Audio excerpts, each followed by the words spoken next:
Assalamu alaikum guys, welcome back. This is Dr. Hadi here. Today's topic is from biochemistry, and that topic, which you can see, enzyme pattern in disease, will be discussed in two languages, in Urdu as well as in English. Right now it will be discussed in English because this video is going to be uploaded in that channel which is named as Medical Glow by Dr. Hadi. And of course its Urdu version will be uploaded in my Urdu channel, that is Dr. Hadi. So those who like English, he or she is welcome to watch here, and those who can't, those who have some difficulty while listening to the English, he or she can join my another channel, that is Dr. Hadi, where the same video will be uploaded in Urdu language. Okay, so let's start our topic. As the title shows, enzyme pattern in disease, we are going to discuss two things here. One is the disease, one is the enzyme. You know very well what is the disease. In majority of the diseases, one or more enzymes are involved. Means behind the disease there is involvement of one or more than one enzyme. So we will discuss how an enzyme is involved in a disease. This is number one. Number two, how to diagnose the disease. This is number two. So two things we will discuss in today's lecture, that is how enzymes linked to a disease and how a disease can be diagnosed. For the sake of simplicity, for the sake of convenience, I have given just one example, that is myocardial infarction, heart attack. The enzyme involved in this condition will be discussed today. Okay, let's discuss some general thing. Okay, what is that general thing? See here, this is your blood, and inside your blood, you know very well, there is a word, we call it serum, blood. So in serum you have enzyme. Your blood serum contain what? An enzyme. So this is what? This is enzyme. This is just one type of enzyme. These are another type of enzyme that are present in your blood serum. These enzyme quantity varies from condition to condition. For example, when the condition is normal, when the condition is okay, then the concentration, the amount of these enzyme will remain same. It will not change. But whenever a disease comes, whenever an illness comes in your body, then these enzyme quantity either increases or decreases, means some change occur in the amount, the quantity of this enzyme in your blood. Therefore, if we take a sample of the blood, means serum, if we take serum, of course when you take serum there will be enzyme. By estimating, by determining the quantity of enzyme, one can identify, diagnose a disease, because a particular disease is linked with a decrease or increase of a particular enzyme. In this way we can diagnose disease. This was just general thing. Now I will bring you to a more special area, that is what are the enzymes that are linked with myocardial infarction or the heart attack. In myocardial infarction, there is a damage to the cells of the heart, right? So this damage is called myocardial infarction, right? You might have heard myocardial infarction. and it is a very, very serious condition. May Allah subhanahu wa ta'ala protect us all from this. Okay, so there are, first let me read, one or more enzymes are involved in a particular disease. This is okay. Therefore, for the purpose of a diagnosis, one or more, so this is not only one or more serum enzyme can be estimated to reach the conclusion. This is already done, this general idea. Now, in myocardial infarction, MI, there are basically 3 enzymes which are involved. The first one is creatine phosphokinase, CPK. CPK, creatine phosphokinase. In today's lecture, we are not going to discuss what is the role of that enzyme, what reactant that enzyme convert into product, and so on. We are not going to discuss this thing, but just we are going to discuss the graph, that how it rises and falls. The second enzyme is aspartate transaminase. Aspartate transaminase, AST. Just memorize the name AST. The shortcut AST and aspartate transaminase.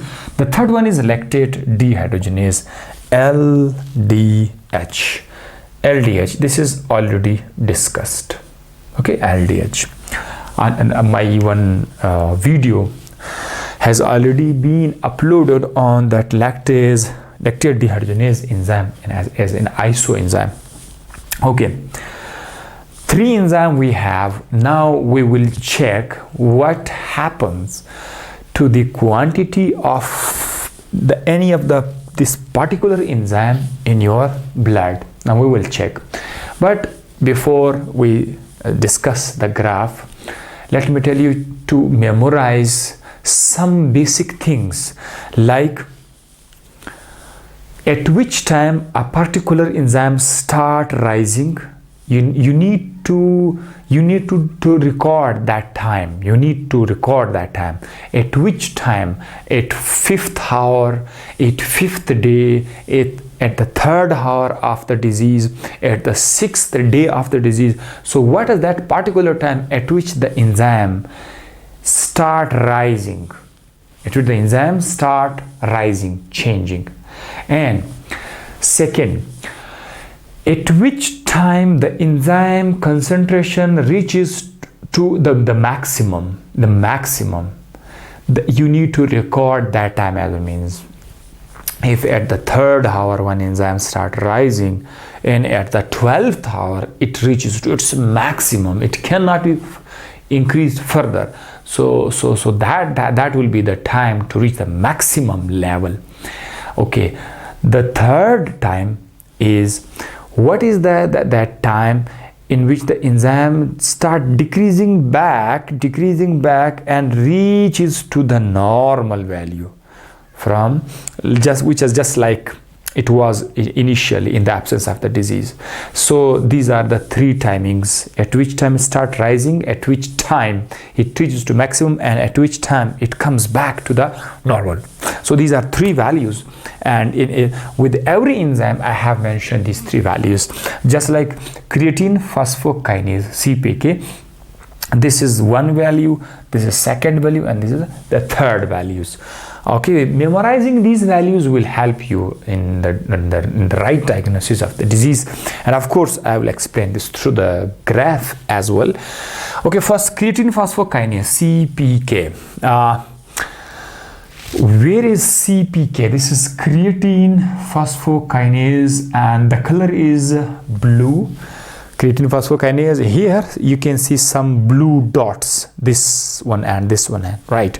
So creatine phosphokinase, it start rising within 6 to 8 hours after the myocardial infarction. Once heart attack took place, MI took place, then within 6 to 8 hours, maybe within 2 hours, within 3 hours, but within 6 to 8 hours, this enzyme start rising, and it reaches to the maximum value. Within that value, the maximum is the 24 to 30 hours. Now if you see here in the graph is between the enzyme activity and the time. Here is the time. time. 0 hours, 1 hours, 2, 3, 4, 6 hours, 12 hours, 18 hours. In between the two digits, the intermediate is like 13, 14, 15. I have not mentioned. Of course, it is not necessary, but you can estimate that the number 13, 14, 15, 16, 17, these values are in between these 12 and 18, and which were not shown here in the lecture. So 24, 42, 48, 54, 60, 72. And then there is a slight gap, which means that we can't go further 80 hours, 100 hours, but then days are coming. Like day 1 is already here at 48 hours. This is day 1. And then here day 2, day 3 is right here at this small gap. It is your day 3, and that is a day 4, day 5, day 6, day 7, day. So overall, at the x-axis of the graph, there is time, initially in hours and then in days. This is just to explain. You can write from 1 hours to 1000 hours, but it is for your convenience. We mentioned 4th, 5th day. Here on the y-axis, we have the enzyme activity, the quantity of the enzyme, right? More enzymes, more activity, so the graph will reaches upward. Okay, so let me start with the creatine phosphokinase, CPK. What it says that it reaches to the peak, that is in 24 to 30 hours. So where is 24 to 30 hours? It is somewhere here between this 24 to 30 hours. So here, this is the point. If I take this point and I move it, it will touch that point, right? So it means that the enzyme CPK, creatine phosphokinase, start rising. This means increasing, okay? Moving upward means something increasing in the graph. It rises, its activity is increasing.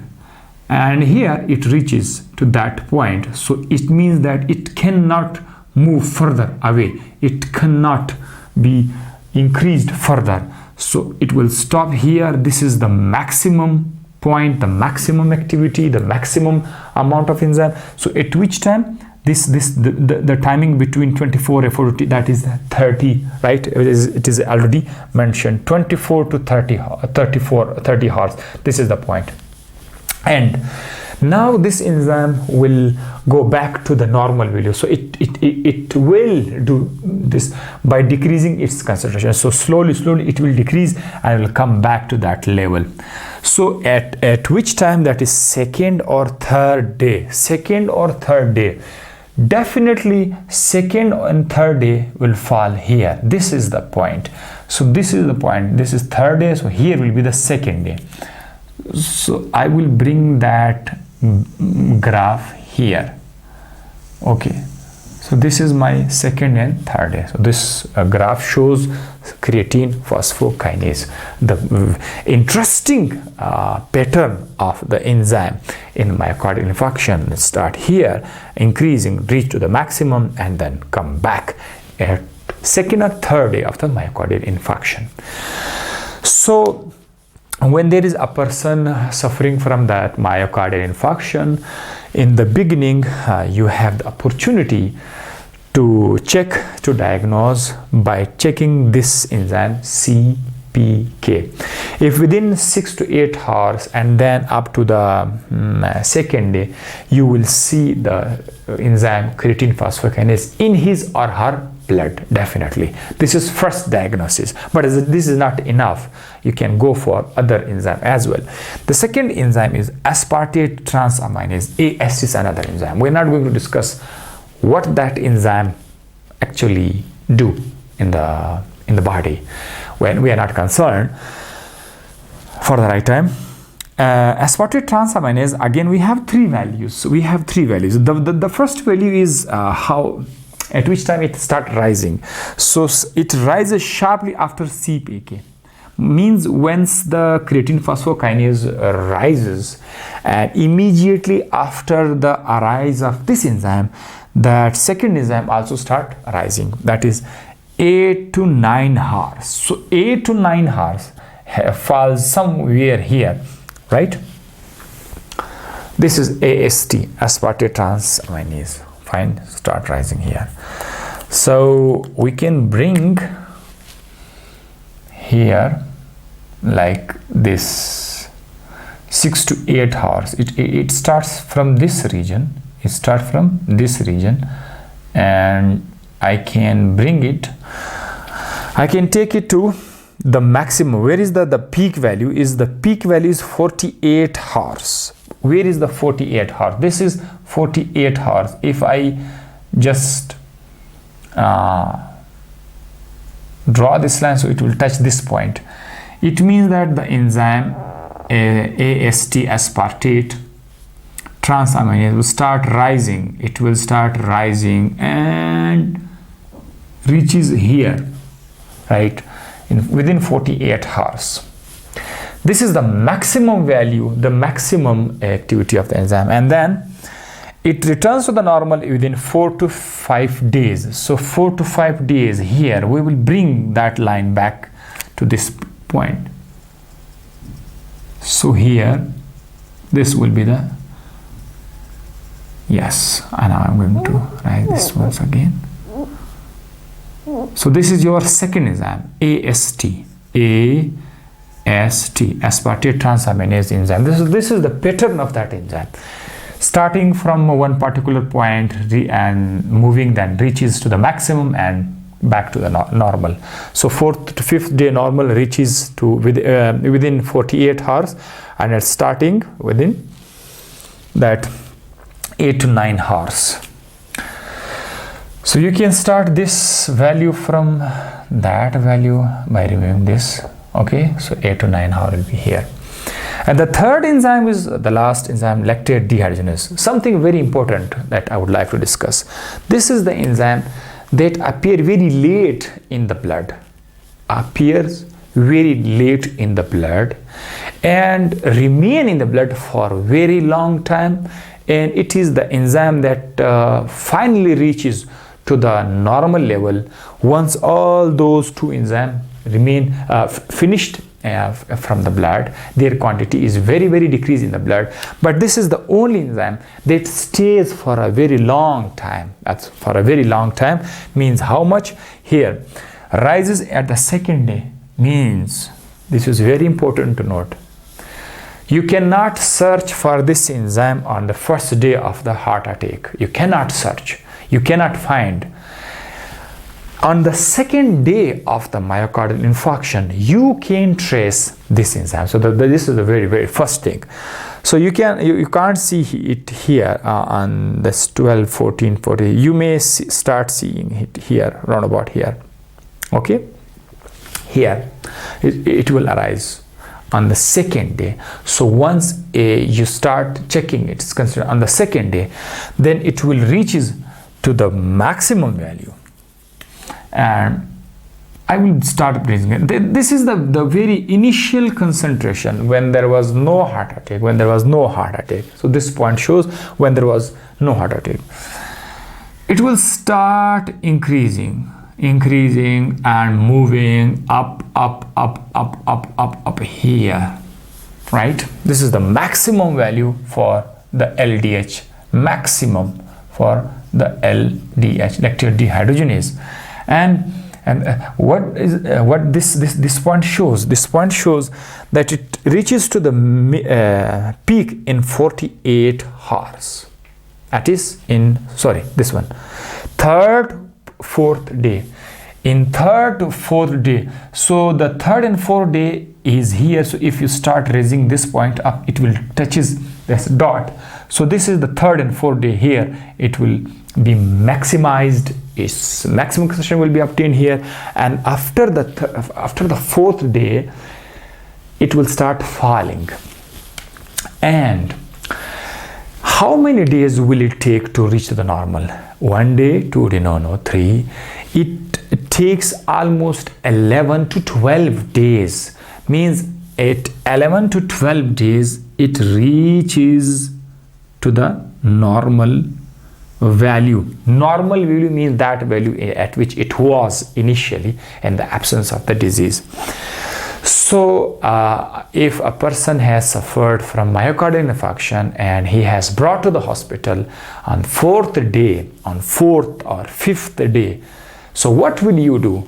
You cannot trace the AST, aspartate, or the CPK, so you will definitely go for the lactate dehydrogenase. And if the heart attack patient came to you on the first day of the heart attack, so then you cannot go for this LDH, because you know that this will appear in the blood after the second day, at the second day, and definitely you will go for which enzyme? For this creatine phosphokinase. This is the first enzyme that you can go for in the serum. So this was the very right way, what we discussed in today's lecture, that how enzymes are linked with a disease. So we learn that when a disease takes place in the body, the enzyme linked with that disease either increase or decrease. In this example, we saw that the enzyme were increasing in this example. Yes, they were increasing, but there are other conditions where one enzyme increases but other enzyme decreases. We are not concerned. We just concerned with the change in the disease. At the stage of a disease, some enzyme increase, other enzyme decrease. So this is the idea, that how enzyme linked with a disease. And then we discussed right diagnosis, that we can diagnose a disease by properly estimating the concentration of that enzyme in the blood serum. So we discussed in the heart attack that there are 3 enzymes, and we also discussed that every enzyme has 3 timings. First time of its arising, second its maximum value, and third it reaches to the normal value.